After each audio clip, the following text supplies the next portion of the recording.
Welcome sa Durs TV. Kung interesado ka sa ganitong news, huwag kalimutang isubscribe ang ating YouTube channel. Maraming salamat! Welcome po ulit sa ating panibagong update tungkol sa Kim Pao. Ihahatid ko po sa inyo ang pinakabago at pinaka-latest na mga kaganapan tungkol sa kanila.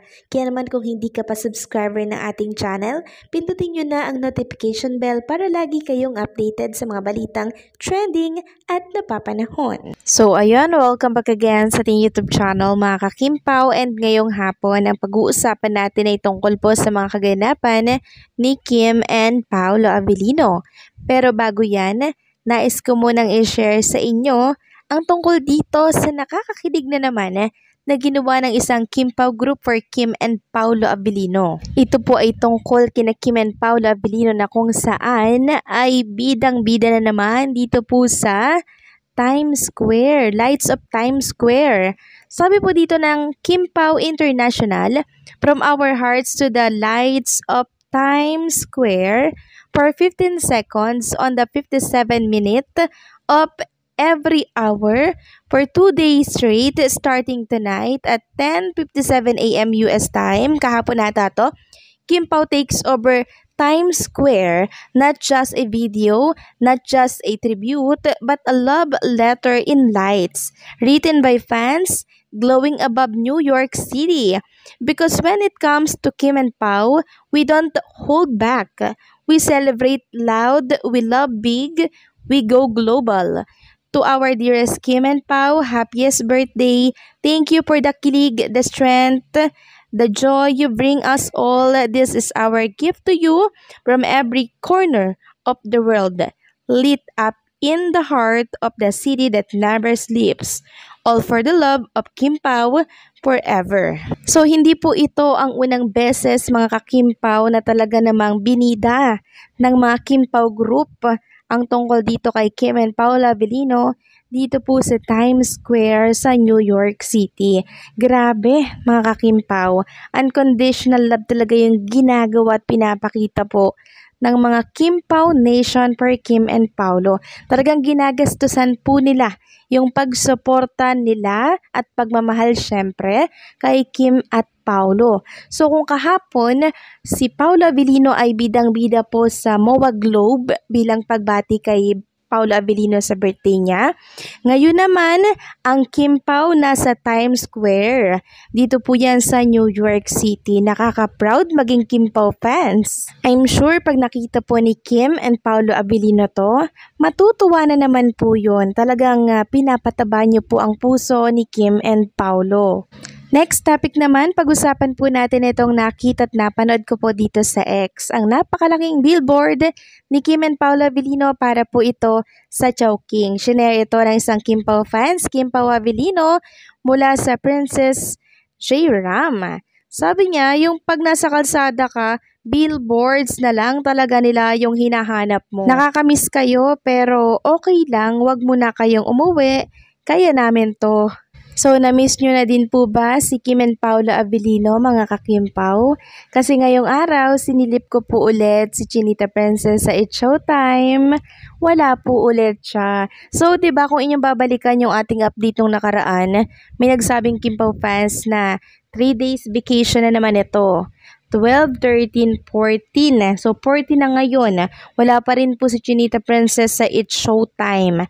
Pangatlong araw na mga ka-Kim Pao. At bukas, expect na natin na present na si Chinita Princess. At pag wala pa siya doon, grabe namang celebration yan mga ka-Kim Pao. Pero masaya, no? Masaya tayo syempre kasi meron silang quality time sa isa't isa. Talagang sinusulit po ni Kim and Paolo Abilino yung celebration ng birthday nitong si Paolo Abilino. Ang tanong nga ng marami sa nag-vacation si Kim and Paolo Abilino. Naku, wag na po nating alamin. Basta ang alam natin, nasa tahimik silang lugar, sineselebrate ang birthday ni Paolo, and masaya sila dito. Yun ang importante mga ka-Kim Pao. Tahimik na lugar kung saan ay may enjoy nila ang isa't isa. Dahil nga po wala si Kim Chu dito sa It's Showtime, merong mga nagsasabi na pre-recorded daw po ang It's Showtime. Nagtatalo-talo na po ang mga people dito sa X. Tulad nitong babasahin natin mula sa X. Sabi niya, kayo naman timing din tape ang Showtime and nung na-tape yung episode, wala din si Kimi. Tingnan natin bukas kasi live na ang Showtime. Baka nasa Cebu si Kimi, parang last year nag-Cebu si Kim, sabi ni Paulo sa interview. Then may nag-comment na live naman po Showtime today. Then may nag-comment pang isa, tape daw po kaya wala din si Meme Vice Me. Then may nag-reply na since Monday live po ang Showtime. Look at the SS, may live under GMA. At andyan po si Meme Vice kanina. So may nagpapalabas po ng tape daw, pre-recorded daw ang episode ng It's Showtime kasi kaya wala itong si Chinita Princess. Pero ang totoo noon mga kakimpaw ay live na live po ang It's Showtime ngayong araw. Ganon din po yan kahapon at nakita at napanood ko nga itong si Meme Vice. So aminin na lang po kasi natin na talaga naman pong quality time si Chinita Princess kay Paolo Abilino kaya wala po siya ngayong araw. Ganyan din po siya nung nakaraang taon.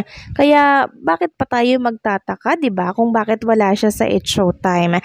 Syempre, birthday ng espesyal na tao sa puso niya kahapon. And talaga namang susulitin po nila yan.